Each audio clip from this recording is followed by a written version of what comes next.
أينما تكونوا يدرككم الموت أينما تكونوا يدرككم الموت ولو كنتم في بروج مشيدة.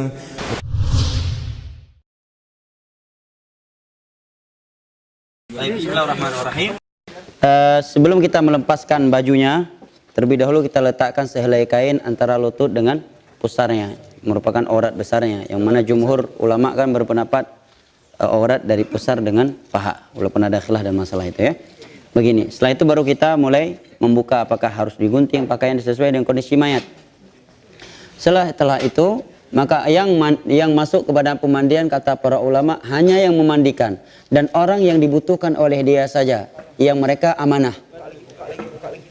Karena di beberapa daerah itu ada tempat pemandian yang terbuka umum sehingga semua orang bisa lihat. Seingat saya di Lombok seperti itu kebiasaannya di beberapa daerah. Itu nggak boleh karena mayat harus dijaga kehormatannya ya, walaupun sudah meninggal. Kita pakai sarung. Setelah itu kita angkat seperti hampir duduk. Digosok-gosok, perutnya boneka perempuan pula ya. Digosok-gosok perutnya ya, sehingga keluar. Yang satunya sambil nyiram ya, sambil nyiram sehingga kotorannya langsung turun, digosok-gosok ya, sudah.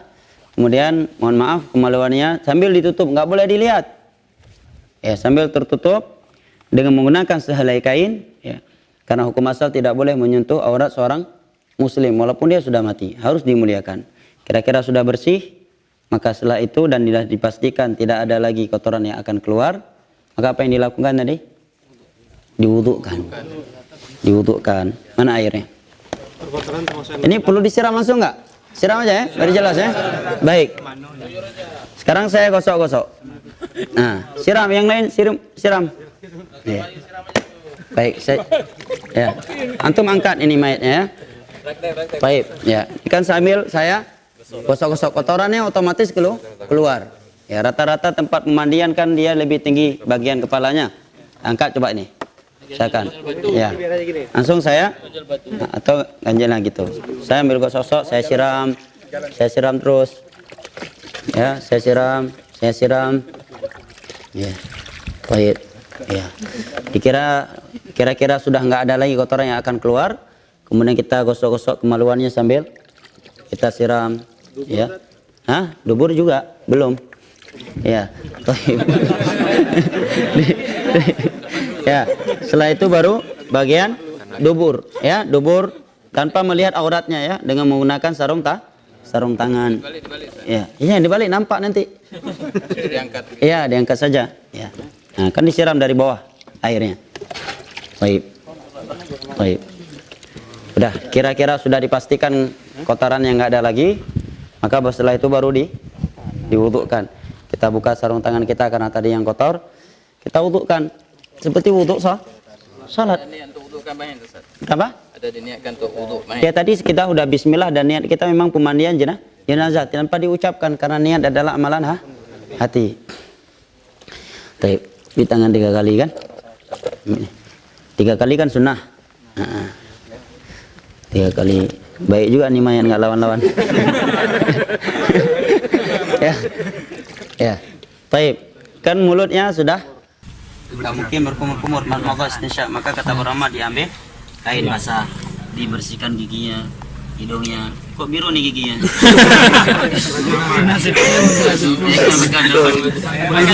Jamblang. Jenazah ada gigi kawan. Ya nggak boleh disiram ya. Setelah itu seperti itu. Apa lagi? Wajah. Setelah berkumur-kumur itu setelah kumur-kumur. Muka apa wajah? Wajah, bukan muka. Hah? Wajah bukan muka ya. Muka apa bedanya?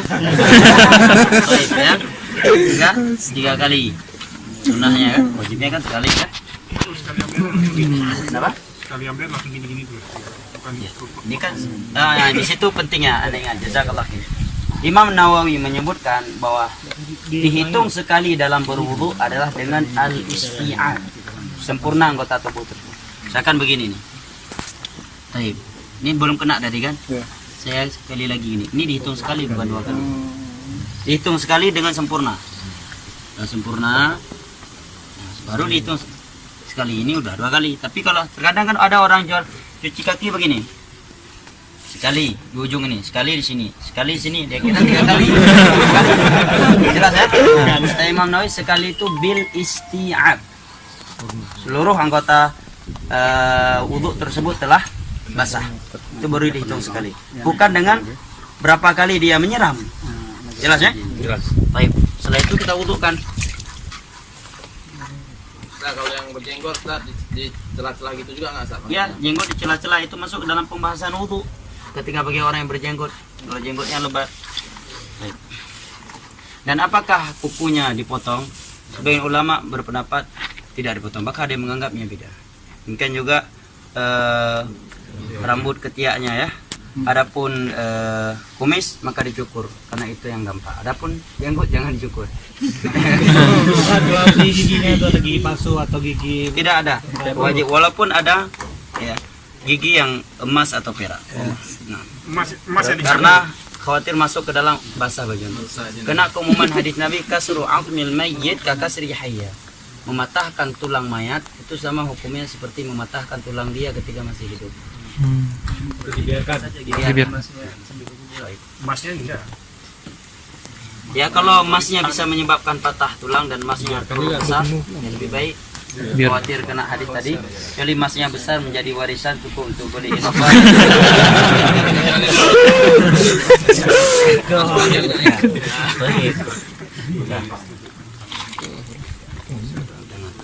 Kemudian kita wudhukan kepalanya seperti wudhu sah.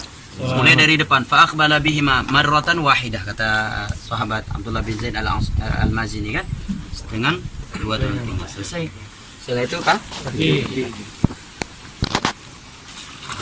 semuanya begitu sekali. Seringnya orang kita wudhu, anda lihat di masjid-masjid, dihitung kapalnya pakai pen kan, dengan niat ya. Dihitung sekali itu dengan isti'ab, semuanya udah basah itu baru sekali. Kan sering orang di pet kayak gitu kan, set sekali, set 2 kali, set 3 kali, sekali dalam agama ya.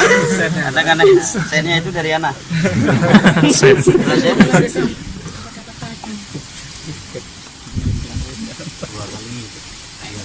Saya wudhu, diapain? Siram.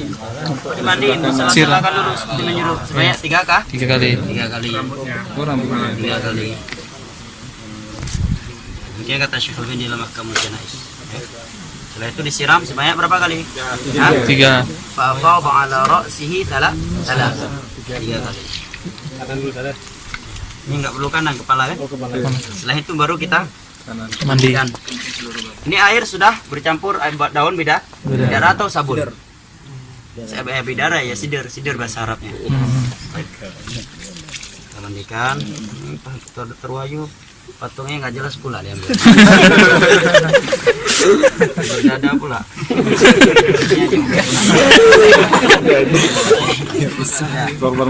Korban mutilasi. Ini belum dihitung sekali ya, belum. Kita balik.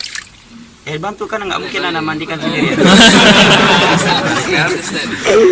Pelan-pelan.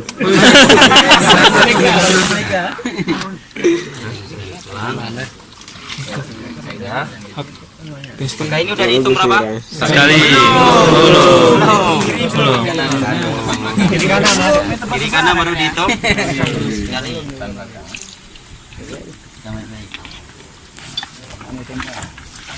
Hitungannya bukan dengan gayung ya. Bil isti'ab. Balik.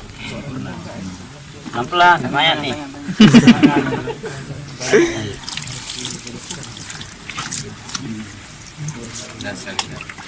Dah tuh. Sampai berapa kali? 3 kali. Mau lebih? 5. Mau lebih? 7. Mau lebih lagi baru 9. Au aktsar min dzalik in ra'aituna dzalik, kata Nabi kan kepada wanita-wanita mencuci mandikan itu. Kalau lebih dari itu yang penting ganjil. Kemudian yang terakhir batu ambil air kafur. Mana air kafur baru tadi? Tadi udah 7 kali ya. nampak ada kotoran lagi. Nah, kalau ada kotoran lagi, maka diulangi lagi. Dua kali. Demikian kata para ulama. Diulangi dari Dan kata para ulama, kalau sebagai ulama menyatakan kalau kotorannya tersebut nggak mungkin bisa ditahan, maka dimasukkan sehelai kain agar kapas, atau sehelai kain agar tidak keluar lagi. termasuk darah, Ustaz. Kalau darah nggak, karena darah bukanlah pembatal Untuk saya ulang lagi juga. wudhu ya. Diulang dari awal. Dari awal Ustaz. Mandinya dan wudhunya, jelas ya. Nah sekarang air kafur. Udah ada ini air kafurnya. Sampai sana ya, Lurus. Bukan isi guru. Berarti kalau 3 kali air yang berkapur barus, yang keberapa? Kelima. Baik, ini udah lah ya, kan?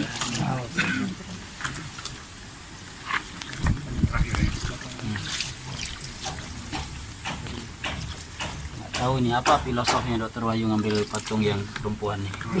Adanya ini. Nih. Waduh. Nah lagi ya. Pembahasan luar biasa. Maksudnya. Awalnya yang mau tidur Ustaz. Baik. Jadi apa beda mandi junub? Nggak ada bedanya. Cuma bedanya apa? Kain kafur. Kemudian kita bersihkan kotoran-kotorannya. Semua mandi syar'i semua sama bentuknya. Mandi Jumat, mandi junub, mandi jenazah. Cuma karena kita terkadang di masyarakat dibuat mindset ya, kan mandi jenazah ini kalau bukan ustaz besar, Pak Kiai, tuku besar, macam lagi. harus ada bunga ini, bunga itu.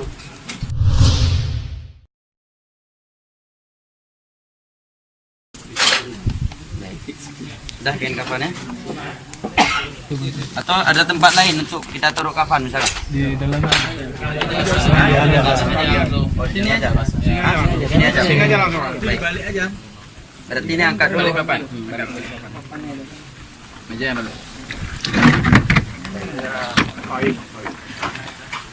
Bantu Ustaz. Pegang dulu. Tadi ya. bantu Ustaz. Biar mudah bagaimana? Taruh tadi dulu ya. Tali. Kalau ini tidak ada ketentuan khusus ya dalam masalah ini. Jadi jangan diyakini oh tali yang harus sekian banyak, cara ngikatnya harus di kanan. Karena masyarakat kita ada yang yakini ikatannya itu nggak boleh di sebelah kanan, tapi di sebelah kirinya. Tidak ada ketentuan. Ini Untuk ketentuan. ganjilnya Ustaz itu ada. Kenapa? Saya ganjil. Itu enggak ada. Para ulama menyebutkan ganjil seperti beberapa kitab fikih yang saya baca 5 atau 7 kali. Tapi wallahu alam saya tidak mendapatkan dalil bahwa itu harus ganjil. Wallahu alam. Saya belum dapati, belum berarti tidak ada ya. Bantu pegang itu. Dikeringkan, Ustaz. Basah-basah gini. Ya dikeringkan. Patung. Bantu pegang. Ya, kita turunkan kafan dulu. Baik. Dikeringkan. Sebagaimana ketika putri Nabi meninggal kan Nabi mengasih satu kain. Para ulama menyebutkan di antara hikmah untuk dikeringkan. Boleh dari potong-potong. Baik.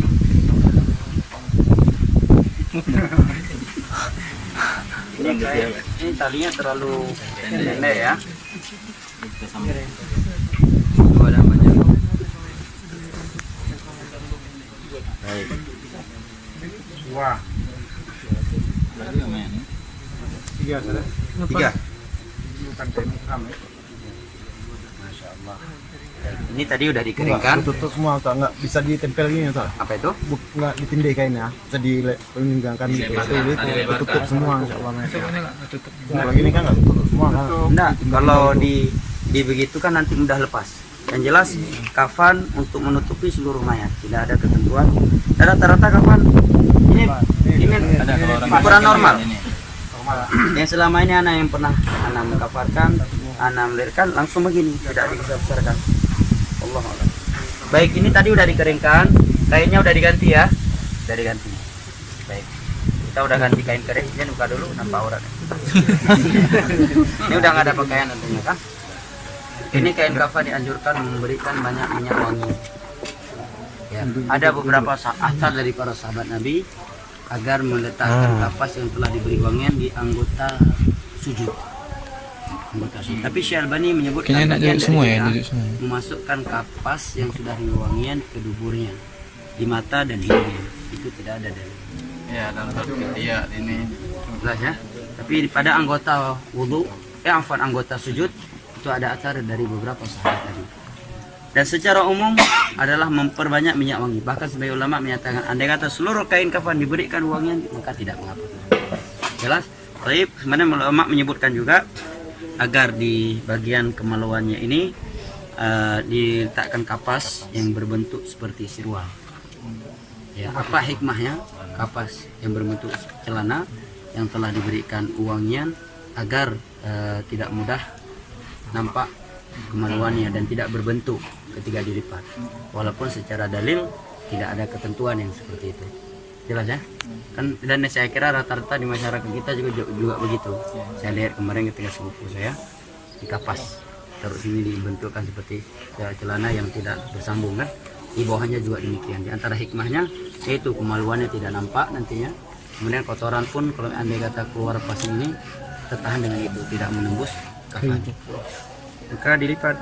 Terus tangannya ada buat. Sebagai ulama berpendapat untuk sedekapkan, tapi yang rajih tidak ada dalilnya. Andai kata ada dalilnya, Nabi memerintahkan putri beliau. Karena kaidah ta'khirul bayan an waqtil hajah la yajuz. Tidak mungkin bagi Nabi menunda penjelasan di saat dibutuhkan. Waktu itu mereka sedang memandikan putri beliau. Nabi tidak menyatakan harus dibentukkan salat. Kalau ada yang berkata, "Kok agar bertemu dalam keadaan bentuk salat?" Berarti itu istihsan. Istihsan bukan sumber agama. Sumber hukum Al-Quran dan hadis. Cabang dari itu ijma, qiyas dan ijma dan qiyas yang sahih. Jelas ya? Bahkan sebagian ulama menyatakan dengan kita sedekapkan dikhawatirkan akan mematahkan tulang dia. Sehingga kita khawatir terancam dengan hadis Nabi yang menyebutkan mematahkan tulang mayat dosanya seperti mematahkan tulang orang yang masih hidup. Ya. Dan andai kata ini dianjurkan untuk membentukkan sedekah, pasti ada anjuran dari Nabi. Apalagi kematian di masa Nabi enggak satu kejadiannya. Banyak, ya kan? Hampir tiap bulan ada yang meninggal misalkan. Tapi tidak ada penjelasan itu. Menunjukkan tidak ada. Mengikuti sunnah lebih baik daripada ya melakukan sesuatu tidak ada. Setelah itu sudah muasar ya? Segera kan. Gerakan mayat. Ya, ini tarik yang kuat ya. Ya cukup. Oke. Kemudian. Kemudian diikat.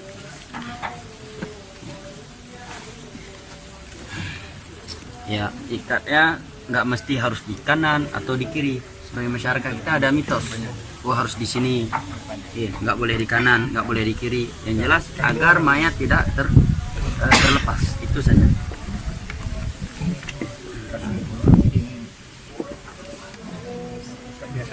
Yang paling ujung. Saya diusahakan kalau kafannya panjang, kata penama agar jadikan bagian kepala lebih banyak. Apa dalilnya kira-kira? Secara khusus saya sendiri belum pernah dapat dalilnya. Mungkin dalilnya bisa dijadikan dalil kejadian Musa bin Umair tadi. Kemudian Nabi mengutamakan bagian kepala dari bagian kaki ya. Diikat. Ada juga yang lagi buat kayak sorban gitu. Ya, tidak ada dalil. Bahkan hadis Aisyah Nabi beliau menyatakan laisa fihi qamisun wala imamah. Nabi dipakai dikafankan tanpa gamis pakaian, tanpa imamah. Ya, dengan 3 lembaran pakaian yang suhuliyah kata Aisyah radhiyallahu anha. Baik. Ini kasih wangian tadi ya. Di dalamnya ada wawangian. Jadi anggota sujudnya diberikan kapas-kapas yang telah diberikan wangian. Bahkan sebagian ulama menyatakan andai kata di seluruh kain kafan langsung diberikan wangian, minyak wangi, maka juga tidak mengapa. Karena untuk memuliakan. Setelah ini diangkat mayat.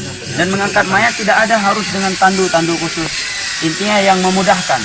Bahkan kalau kami di Yaman terkadang mayat langsung kayak gini, paling mayat anak kecil langsung begini kami bawa ke pemakaman. Tapi supaya tidak memunculkan fitnah besar ya, karena pernah waktu satu tempat ada yang bawa mayat nggak pakai tutup itu, ribut sekampung. Sekarang kita bawa cara menurunkan jenazah.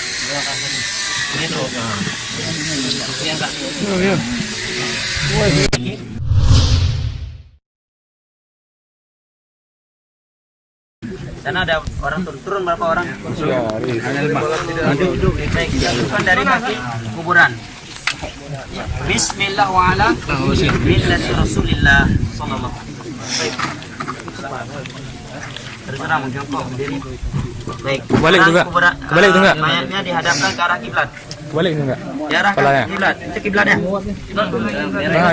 Kiblatnya nah mereng, nah mereng, karena ada. Taruhlah ke sana ya kiblatnya, ke sana. Baik. Tidak ada ketentuan anak korban yang pertama kali melempar, tidak ada. Yang dianjurkan seluruh yang ikut ini dianjurkan untuk melemparkan sebanyak 3 kali lemparan. Maka lebih afdal tadi apa? Lahat. Lahat kan langsung kita masukkan ke dalam. Begitu kita masukkan, misalkan kalau lahat, maaf ya. Lahat kan di sini kita buat. Di dalam ini kan kita buat lubang. Begitu kita masukkan mayat langsung ke dalam dia. Kemudian kita letakkan bulatan tanah di belakangnya, kita bisa langsung narik dengan cepat sehingga tidak mengenai mayat. Boleh syik, boleh lahat, cuma lebih afdal lahat. Apa dalilnya lebih afdal lahat? Nabi yang menyatakan lahat untuk kita, syik untuk selain kita. Kemudian mayoritas mayat di masa Nabi menggunakan lahat bukan syik. Jelas ya? Ya, maka lahat lebih afdal. Maka sambil ini ada satu yang sambil duduk dengan jamaah yang lain atau yang sebagian yang berdiri berceramah mengingatkan akan kematian. Begitu selesai, maka satunya mengingatkan berdiri untuk mendoakan si mayat. Nabi menyatakan selalu tidak ada. Ya. Tidak ada azan dan itu salah satu bid'ah. Tidak ada satupun mazhab yang mengadankan. Ya, demikian juga talqin mayat ya.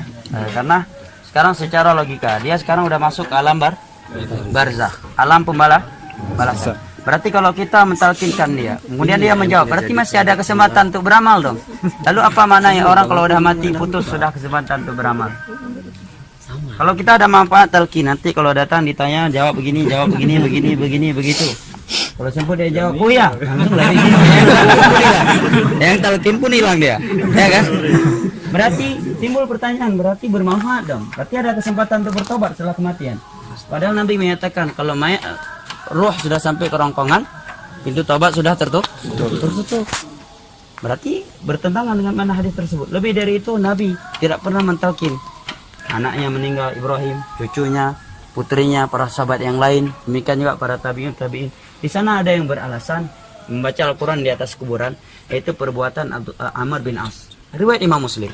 Tetapi para ulama menyatakan ini anjuran individu sahabat. Perbuatan sahabat bukan sumber hukum. Apalagi perbuatan individu sahabat yang menyelisih mayoritas para sahabat. Khulafaur Rasyidun tidak melakukannya. Mayoritas para sahabat tidak melakukannya. Cuma beliau yang meriwayatkan, mewasiatkan agar dibacakan Al-Quran di atas kuburan beliau. Itu perbuatan individu yang diselisih oleh para sahabat Nabi. Yang lainnya tidak melakukannya. Kemudian kata para ulama, masyarakat kita sekarang sudah baca Al-Quran terus kuburan, ditender lagi kuburannya, lebih parah lagi. Ya, bayar, ya, dan seterusnya. Maka selesai dikuburkan, selesai pula ceramah. Kemudian salah satu mengingatkan, doakan saudara kita, dia sekarang akan ditanya dan mohonlah kepada Allah agar dia dikokohkan dalam kuburnya. Setelah itu pulang, selesai. Setelah itu baru ada anjuran untuk bertakziah. Selesai penguburan, nggak ada yang sulit. Ustaz, kalau ini kuburan kan biasanya ada ini Ustaz kejadian berair Ustaz. Itu boleh nggak dibuat kayak peti gitu? Bahkan sebagian para ulama menyatakan kalau yang Syafi'iyah malah keras, nggak boleh ada hal-hal yang bersifat kayu. Kenapa kalau ada air? Andai kata sekarang ini bersih, besok datang tsunami kena air juga. Sekarang kering, seminggu setelah itu ada tsunami, kena air juga. Dan itulah makna firman Allah, kami ciptakan mereka dari tanah, kami kembalikan ke tanah. Jadi tenggelamkan aja langsung Ustaz. Kalau airnya ya, Ada air kan terapung mungkin Ustaz. nggak mungkin terapung. Kecuali boneka seperti ini yang kecuali airnya bisa dihilangkan. Biasanya kan atasnya dikasih papan tuh gimana Ustaz? Makanya Nabi bilang tadi, ulama Syafi'iyah berpendapat tidak boleh. Karena di masa Nabi juga ada papan, tapi mereka langsung. Maka itu menyelisih keumuman ayat dan hadis. Kami kembalikan mereka ke tanah, kami ciptakan dari tanah dan kembalikan ke tanah. Berarti kalau ada papan dan kami kembalikan mereka ke papan. Tikar Tikar pandan juga ditarik karena yang pakaian yang dibawa oleh mayat satu-satunya adalah kafannya. Adalah kafannya. Itulah makna, disitulah kita akan tertegur. Walaupun kita hebat di dunia, rupanya pakaian tok kafan, dan di dalam bawah tanah liat kita dimasukkan. Bahkan sebagai ulama Syafi'i ada yang berasio, kalau ada papanya nanti kalau diadab akan terbakar. Tapi ini dibantah oleh ulama, ini masalah gaib, nggak bisa dikiaskan api yang ada di dunia. Baik, kemudian boleh meletakkan tanda-tanda kuburan seperti satu batu atau dua, dan kuburan tidak boleh lebih dari satu jengkal, dan tidak boleh diberi nama dan kapur. Dan itu sepakat ulama. Hadis Jabir, Nabi melarang untuk diberi kapur dan ditulis kuburan. Jelas ya? Bahkan Imam Syafi'i juga melarang keras. Jadi yang kapuri bukan mazhab Syafi'i. Makanya kita lihat ke Baqi, kita nggak bisa lihat mana kuburan Utsman, mana kuburan sahabat yang lain. Semuanya tidak ada. Raja yang mana kuburan raja, mana rakyat jelata di Saudi Arabia, nggak bisa kita bedakan. Nggak ada namanya. Dan apa hikmahnya? Banyak diantaranya. Kalau sempat ditulis nama, kalau ada sebuah kuburan yang orang anggap dia wali, habis sudah. Jadikan sumber kesyirikan. Wah, ini kuburan. Tapi Syiah aneh ya, mereka kalau di Baqi udah ada buku petunjuk di mana Ali, di mana sahabat ini, sahabat itu yang menurut mereka ada ini kelebihan dan seterusnya. Ustaz, tadi kan nggak boleh ada kayu, Ustaz. Itu kalau kita masukkan ke sini kan biasanya ada orang-orang taruh kayu gini, Ustaz. Kenapa nggak dengan tanah saja? Itu nggak boleh juga berarti, Ustaz ya? Kalau dikatakan nggak boleh, ya nggak ada larangan. Tapi kalau dia menggunakan kayu, ya. Kemudian ada pertanyaan, kenapa nggak langsung tanah? Kenapa nggak tanah langsung? Ini tanah. Walaupun ada kayu, nanti dia terjepit nggak dengan tanah? Terjepit Terjepit juga. Dari tanah ke tanah dan ke tanah. Mazhab Syafi'i adalah mazhab Syarah Muhadzab. Ulama keras menyatakan tidak boleh dimasukkan kayu. Tapi kalau mereka memasukkan tanpa ada keyakinan tertentu, ya di sini kan nggak masuk beda, karena mereka tidak mengkaitkannya dengan nilai-nilai agama. Ini masalahnya kalau mereka kaitkan kayu-kayu tersebut dengan nilai-nilai agama, ini membutuhkan dalil karena sudah berkaitan dengan keyakinan. Tapi kalau sekedar dia biar nggak terbalik, ya boleh-boleh saja. Sudah setelah penuh tanah boleh dinyanyi Ustaz atau rapikan. Ya, tidak mengapa untuk dikeraskan. langsung sekalian ya tanahnya. Sekalian ya, dua-dua ini dikuburkan. Sudah selesai kan? Ustaz, dalam kuburannya berapa, Ustaz? Dalam kuburannya? Kedalaman Quran para ulama menyatakan al-a'maq. Sedalam-dalamnya dengan standar kira-kira binatang buas tidak akan bisa mengoreksinya. Kalau sekarang bukan sekadar binatang buas, ada orang-orang yang mencari ilmu gaib untuk dan di antara bid'ah para ulama sebutkan adalah menjaga kuburan satu malam pertama. Tetapi untuk sementara sekarang ini, kalau kita tahu di sebuah tempat ada dukun-dukun jahat, dia akan mengorek mayat untuk ilmu dia, maka kita jaga bukan karena meyakini ada anjuran menjaga, maka tidak mengapa, tidak masuk ke dalam kebidahan yang disebutkan oleh Syekh Al-Albani dalam Ahkamul Janaiz. Karena beberapa daerah ada ilmu, bahkan di Yaman pernah kejadian di Aden, kuburan seorang wanita dikorek kembali dan mohon maaf diperkosa dia. Ya udah mati karena emang dia wanita yang sangat cantik di kota Aden itu. Dari cerita saya nggak lihat kasusnya, saya diceritain oleh Ahmad At-Tabaki, salah satu guru anak orang kota Aden, Yaman. Ini memberikan fitnah wanita itu sangat bahaya kan? Kenapa orang tahu dia cantik? Karena dulu nggak nutup aurat. Coba kalau ketika dia hidup pakai cadar, kan orang nggak tahu. Ya, menunjukkan penjagaan Allah kepada wanita yang menjaga aurat dia. Diperkosa dia. Padahal udah mayat. Nauzubillah min dzalik. Nah. Kalau di bawah itu misalnya ada binatang berbisa, kita nuruninya pakai tambang gitu boleh? Tidak mengapa, selama kita tidak meyakini hal-hal tertentu kan. Ya, tapi kalau binatang buas dipukul dulu, diusir dulu. Bahkan Nabi menyatakan uqtulul aswadaini fi shalah. Bunuh kalajengking dan ular walaupun kalian sedang sholat, apalagi di luar sholat.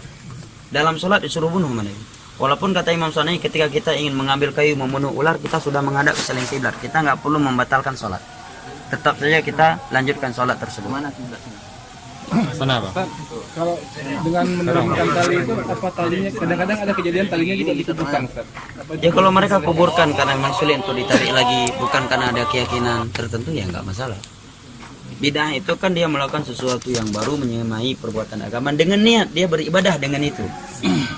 Ini yang menjadi bid'ah. Tapi kalau dia turunkan tali bukan karena anggapan ini sesuatu yang disyariatkan, tapi karena untuk memudahkan ya tidak mengapa. Tapi yang sunnah kan turun, Nabi kan ikut turun langsung ke bawah. Katanya buka seperti Ustaz. Sebagai ulama menyebutkan dibuka ikatannya, walaupun benangnya nggak ditarik. Tapi kalau kita melihat kepada hadis tadi, tidak ada anjuran untuk melepaskan. Wallahu a'lam. Tidak ada. Keumuman, kalau kita melihat keumuman hadis, tidak ada dibuka tali pocongnya. Dan itu mitos ya, masyarakat kita kalau nggak buka tali pocong jadi pocong katanya. Itu mitos. Tapi ada beberapa ulama menasihati kalau memang nggak dibuka jadi fitnah besar, ya maka dibuka saja. Karena kita membukanya bukan karena ada anggapan syariat, dan membukanya pun tidak ada larangan.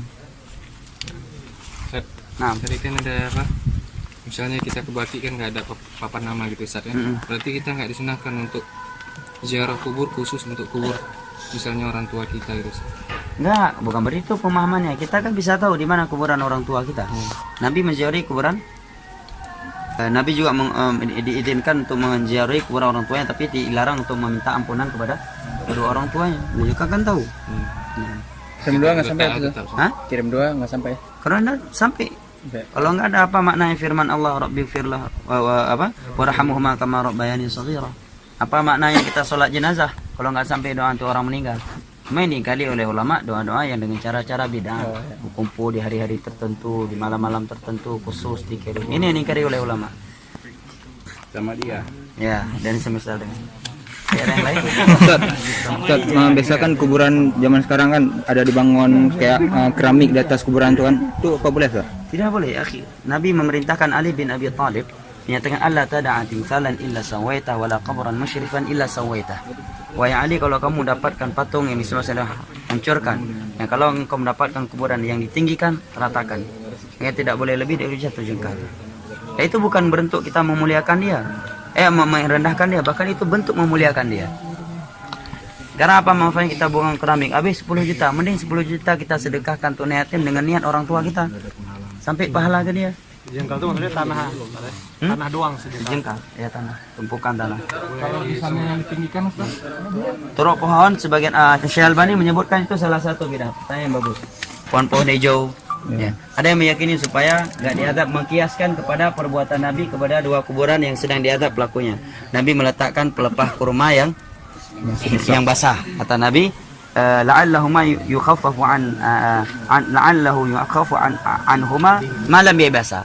Mudah-mudahan adab mereka diringankan selama daun tersebut belum kering. Para ulama menjawab dengan beberapa jawaban. Yang pertama, Nabi meletakkan bukan ditancap. Kalau tadi bak apa yang di kampung Bak nawa apa bak lawa? Bukan lawa. Nawa Ladih nawa. Bak lawa. Apa bahasa Indonesia? Jawa pakai bak pohon jarah. Yang bergetah tuh. Pohon jarah. Itu bukan pelepah kurma. Kalau mau diambil dari tadi. Satu. Kedua, Nabi nggak menancapkan. Ya, meletakkan pelepah. Ya. Kemudian kata para ulama itu khusus dari perbuatan Nabi. Tidak bisa ditiru orang lain. Buktinya apa? Setelah Nabi meninggal para sahabat tidak melakukannya. Ketiga, kita nggak tahu ini kuburan sedang diadab. Kalau Nabi tadi tahu itu sedang diadab. Nah kalau kita langsung meletakkan kepada kuburan yang ada, berarti secara tidak langsung kita mengumumkan kepada orang bahwa ini orang sedang diadab. Iya kan? Nanti kan diberitahukan oleh Allah itu sedang diadab. Kalau Anda berarti memberitahukan sama orang ini sedang diadab nih kuburan. Jelas ya? Ini masalah gaib, tidak ada yang mengetahui kecuali Allah. Nabi dapat wahyu dari Allah. Nah, wallahu a'lam bishawab. Ada yang lain? Ustaz, kuburan Nabi kenapa bisa di masjid Ustaz? Baik, Ahsan, pertanyaan sangat bagus. Nah, kuburan Nabi bukan di masjid, tetapi di kamarnya Aisyah. Karena khusus mereka para nabi di mana mereka meninggal, di situ mereka dikuburkan, tidak boleh dipindahkan. Kemudian di masa Abdul Malik bin Marwan masjid diperluaskan. Di masa Utsman diluaskan. Tapi bagian kamarnya Aisyah tetap nggak diperluaskan supaya nggak masuk kamar kuburan Nabi. Zaman Abdul Malik bin Marwan diperluaskan. Dan para ulama mengingkari.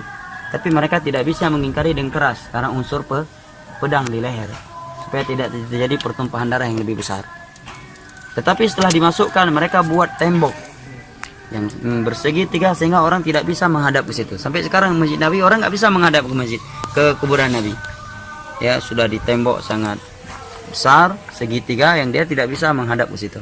Dan kuburan Nabi pun sudah sangat dalam sekarang dengan perubahan tanah yang sudah beratusan tahun kan. Nah, kedua,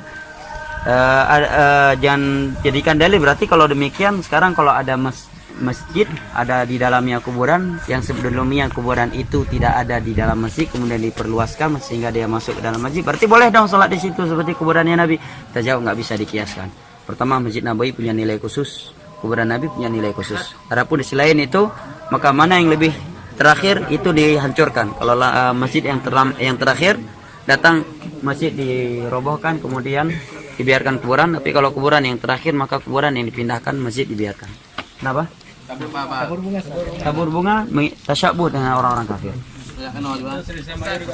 Siram-siram air juga demikian, tasyabuh dengan orang kafir. Tak apa disiram air, apa dia perlu mandi lagi?